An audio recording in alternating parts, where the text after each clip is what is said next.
Park Goyal, چھٹا انشا، Barcelona ایک جھلک، انشے سفرنامہ، شارق علی، ویلیو ورسٹی۔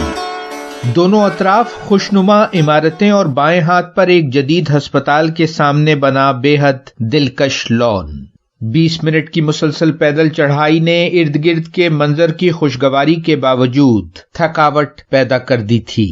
فٹ پاتھ ایک ایسکلیٹر پر جا کر ختم ہوئی تو ہم نے سکھ کا سانس لیا، ورنہ خود اپنے قدموں مزید عمودی چڑھائی بہت مشکل ہوتی۔ ہماری منزل پارک گوئل تھی۔ ہم آج کے اس خوشگوار اور روشن ہسپانوی دن میں اسپین کے دوسرے بڑے شہر کو ذرا اونچائی سے دیکھنا چاہتے تھے۔ اسپین جو پہلے چھوٹی چھوٹی مملکتوں میں تقسیم تھا، آج یورپی یونین کا دوسرا بڑا ملک ہے۔ پوری دنیا میں ہسپانوی زبان چینی کے بعد دوسرے نمبر پر بولی جانے والی زبان ہے۔ عالمی ادب میں پہلا ناول 1605 میں ہسپانوی زبان ہی میں لکھا گیا تھا۔ بحیرہ روم کے کنارے آباد اس ملک کا موسم بہت معتدل ہے۔ سردیوں میں خوب بارشیں اور پورے سال میں 3000 گھنٹے سورج چمکتا ہے۔ زرعی پیداوار کے لیے یہ صورتحال بہت موزوں ہے اور یہاں کی زمین بھی بے حد زرخیز ہے۔ عربوں کی حکمرانی میں منظم نہری نظام کی وجہ سے دوسرا عالمی زراعتی انقلاب یہیں سے شروع ہوا تھا۔ آج بھی عالمی ضرورت کا 50% زیتون کا تیل یہیں سے برآمد ہوتا ہے۔ مذہب کا اثر اتنا زیادہ کہ تقریباً 15% آبادی اتوار کے دن چرچ ضرور جاتی ہے۔ پارک میں پہنچے تو پیاس شدت سے محسوس ہوئی۔ ادھر ادھر کسی اچھے ریستوران کی تلاش میں نظریں دوڑائیں تو مایوسی ہوئی۔ سنا تھا دنیا کا سب سے پہلا ریستوران جو 1725 میں اسپین میں قائم ہوا آج تک موجود ہے۔ وہ یقیناً آس پاس تو نہیں تھا۔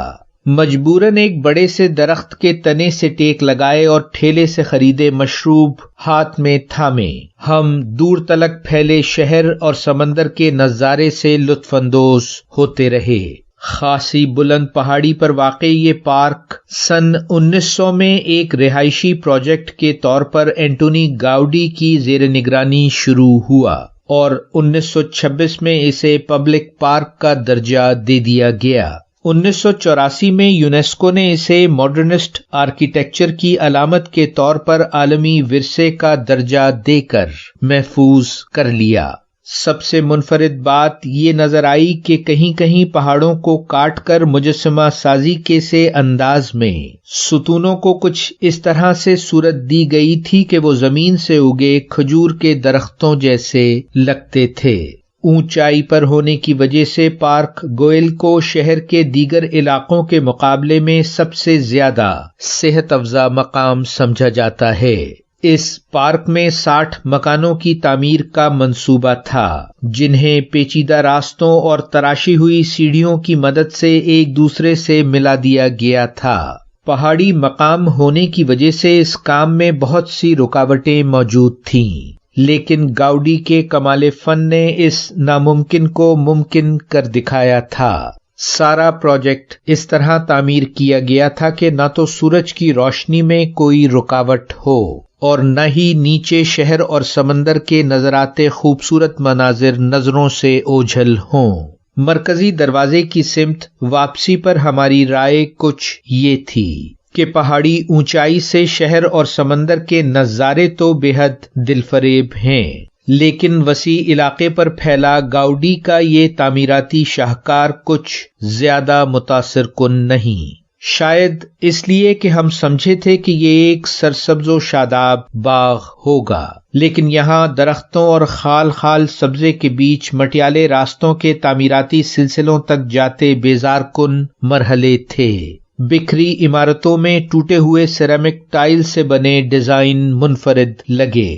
سرپنٹائن بینچ اور گاؤڈی میوزیم کی تعمیر بھی انوکھی تھی، لیکن انہیں شاہکار یا معجزاتی کہنا ٹھیک بات نہ لگی۔ پھر بھی اتنی بلندی سے بارسلونا کے کوچہ و بازار عمارتوں اور شہری ہماہنگی کو ساحل سمندر سے گلے ملتے دیکھنا ایک یادگار تجربہ ضرور رہا۔ جاری ہے۔ ویلیو ورسٹی، شارق علی۔